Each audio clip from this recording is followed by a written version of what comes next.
This is the second lecture for Monday, April 6th, talking about this special type of ecology that's fairly new, although it's pretty widespread, and this is called landscape ecology. Very specialized. We're not going to spend a whole lot of time on this, but we're going to look at this idea of the distribution of organisms being influenced by environmental factors, pulling together a lot of the different topics that we've looked at in this class this semester. So basically, landscape is this different features that are out there in terms of mosaic pattern. So in other words, there's a background, and within that background there's different patches. And these patches are organized different ways, sometimes highly organized and other times not very organized at all. So that, looking at the distribution of different organisms, different types of communities, those kind of things, is basically what landscape ecology is. So that's what we're going to look at. And given the number of people that there are on Earth, our high demand for resources on land, then this being able to chart changes that take place, being able to chart the distribution of different resources on land is more and more important as it gets more and more crowded. There's more and more competition for limited resources. So you can look at landscapes from a very big scale, an entire continent, an entire country, an entire state, to much smaller areas where you're focusing on the distribution of some organism within a very small area of land. So basically, here's an example of what I was talking about in terms of this metric, this matrix with patches in them. So for instance here, these habitat patches are forests. So if you look at these three different maps up here in the 1800s, 1978, and 2001, the green of those maps is forest. And the yellow is development from humans. The blue is water. And so if you look at the changes that have taken place, if the habitat that you're interested in, the landscape that you're interested in is the forests, then you're concerned about the part of this figure that are green, these three different figures. So you can see what kind of changes there are, the huge change between the 1800s and 1978, and the more minor changes in the distribution of forests between 1978 and 2001. But if you're interested in those communities, forest communities, then you're concentrating on the distribution of the green in these three different figures. If you're interested in the distribution of plants, those trees, for instance, then you're focusing your attention on the green. If you're interested in some kind of bird or an animal that's only found in the forest, and so the green, in other words, is its habitat, then again you're focusing on the green part. So that's one example. Now if you look at a region, for instance, you're looking at part of Poland, in terms of the different types of communities, and maybe it's communities that you're interested in, and the type of organisms that you find there, then this is what you'd be interested in, is the habitat patches, these different colors that represent different types of dominant communities, different types of plants, vegetation. In this case, you might be looking at the type of patches that you have, or in other words, a landscape ecology of an entire country. And of course, as the plants go, then different organisms are going to go, different communities as a whole, but animals and different resources are going to be influenced by the distribution of these. So you can be looking at the community, or maybe you're interested in a population of some kind of cat that is a wild cat, or a goat that has a distribution in Europe and Poland, and it's specific to these areas that are brown or these areas that are red. And so you could get a lot of information about the distribution of organisms.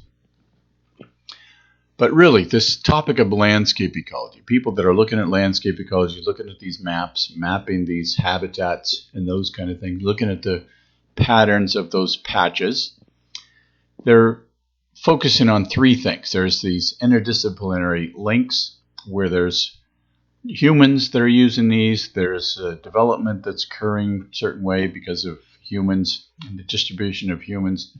And so there's multiple stakeholders that are interested in these patches or influencing these patches in different ways. So it's really not just ecology, but it's a number of different disciplines that are looking at these patches and how they're interrelated. Another focus of this is time, changes that take place. There's certainly been changes. For instance, that 1800s, 1978 and 2001 map that I showed you where the forest has been changed dramatically. Well, those kind of changes, habitat, the landscape is changing drastically within a very short period of time in a lot of cases because of humans. So, of course, that's, as you might imagine, the influence of humans on these is a big part of landscape ecology. And another thing, we looked at how communities function and how community members are influenced by habitats.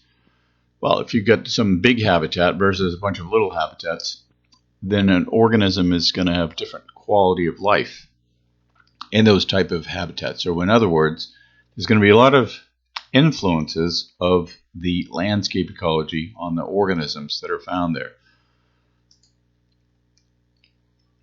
So let's look at these things that I was talking about in terms of what you look at. If you look at a map, you see these patches.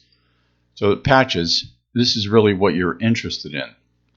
It could be the forest, or if it's a forest, it could be the matrix, the background, and maybe rock outcroppings where you find some kind of rodent that lives there, only there, or lichen or some type of organisms. Then the patches might be rocky outcroppings, but typically it's some kind of habitat that's suitable for occupation by organisms. So there's some kind of a matrix.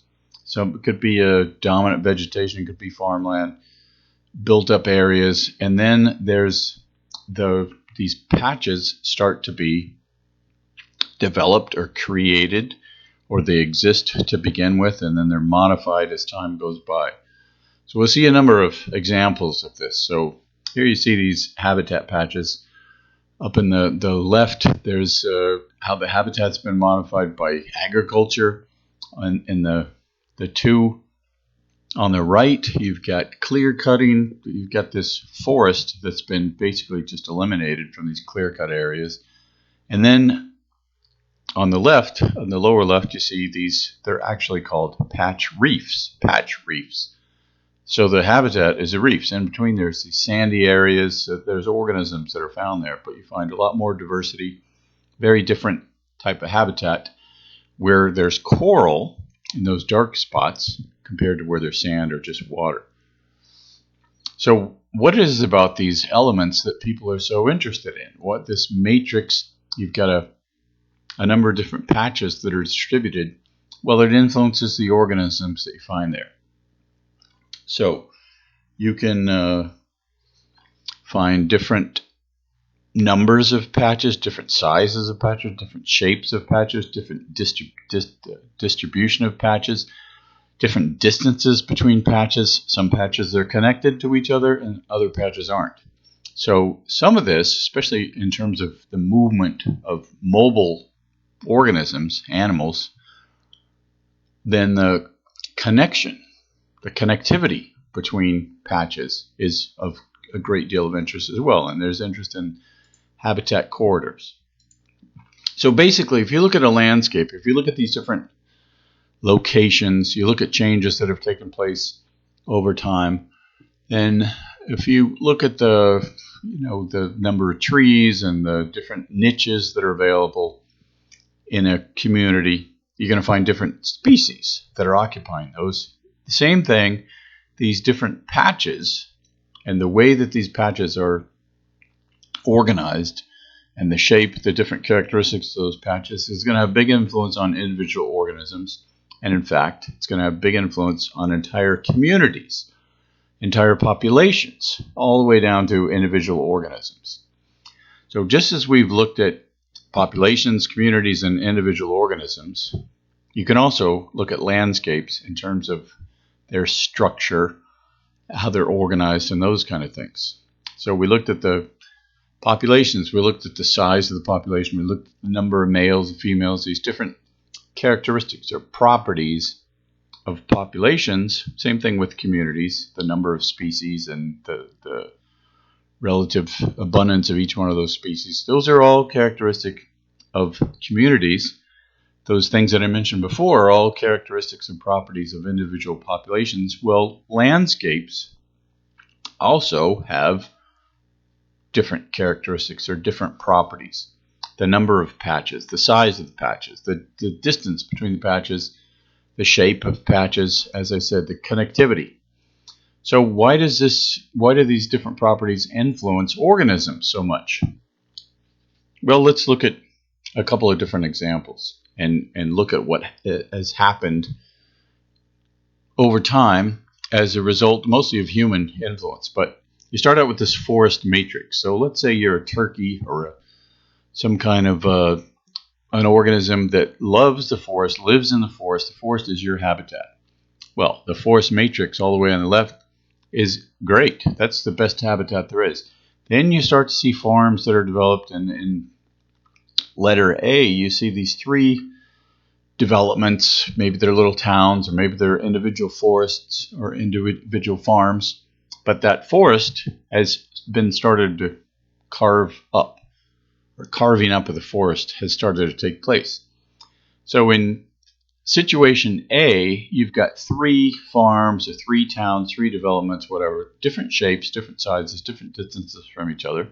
That's a certain property that landscape A has.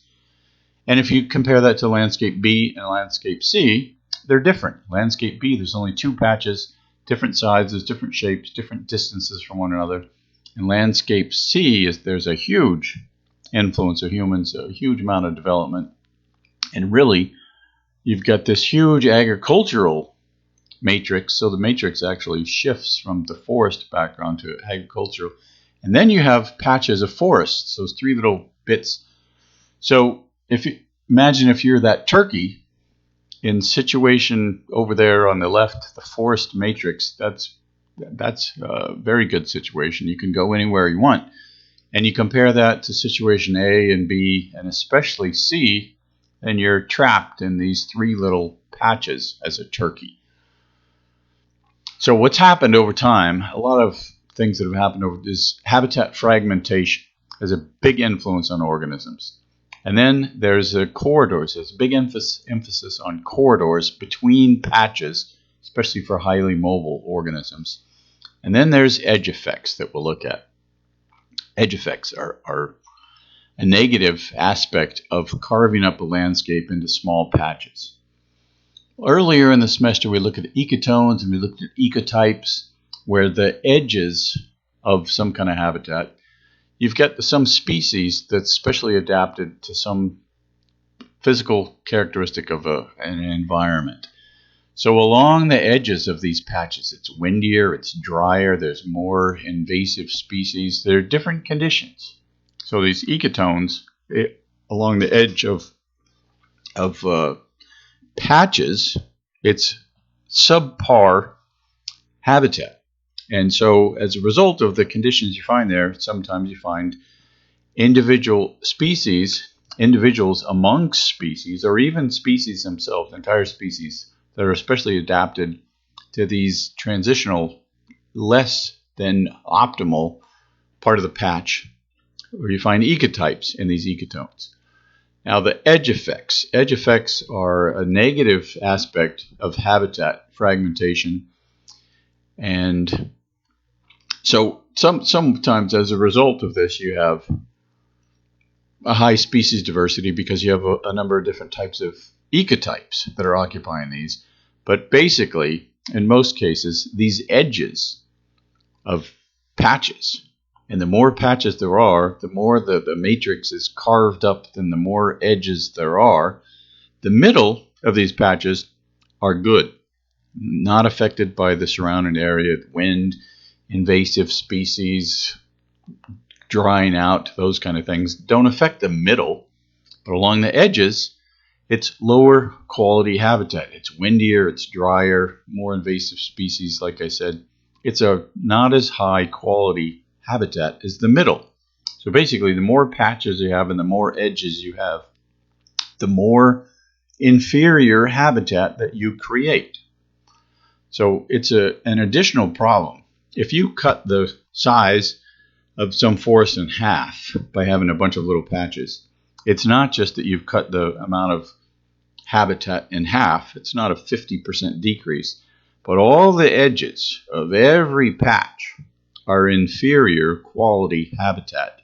If you just have one big patch in the middle, then along the edges of that one big patch, that's inferior habitat. But in the middle, it can still be pretty high.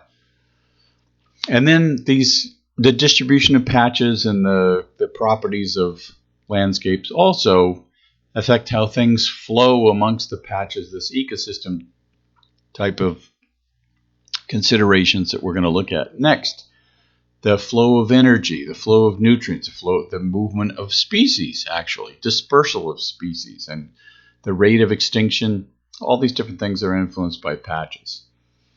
So let me end by just showing you these are all hypothetical, but if you look at these, you think about these different possible shapes and sizes of patches that you might find in a landscape.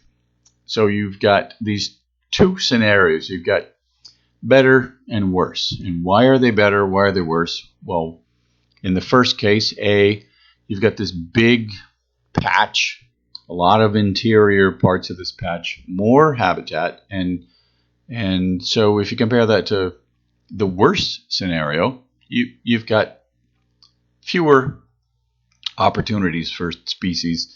It's basically just a smaller habitat. If you look at B and the two cases there, then the area is the same. The size of the patches is the same, but one is divided up into 4 little patches with a lot of edges, a lot of inferior quality habitat, as opposed to the big circle. C is good because these habitats overlap. It's easy to go from one circle to the next one for those that are connected. And in the 4 that are all separate from one another, then they have to cross these barriers to get from one patch to the other. Not as good. And then in D, same thing. There's 3 that are close to one another as opposed to being spaced out linearly. And then E, you've got corridors between some of these habitats. And F, you've got this long, skinny shape on the right that is subject to a huge amount of edge effects, inferior quality around this gigantic area. The area of the habitat is the same, but based on the shape of those two, a circle versus a long, skinny oval, they're different qualities in terms of the amount of habitat that's good quality and the amount of habitat that's inferior quality. So this just gives you a very brief idea of the kind of things you find in landscape ecology, the things to take into consideration that are going to influence species diversity and extinction rate and all kinds of different things, especially communities and how they're affected. And it ties right in with what we've looked at for a number of different aspects, but especially focusing on the effects that humans have had on communities, community diversity, and this bigger picture of biodiversity.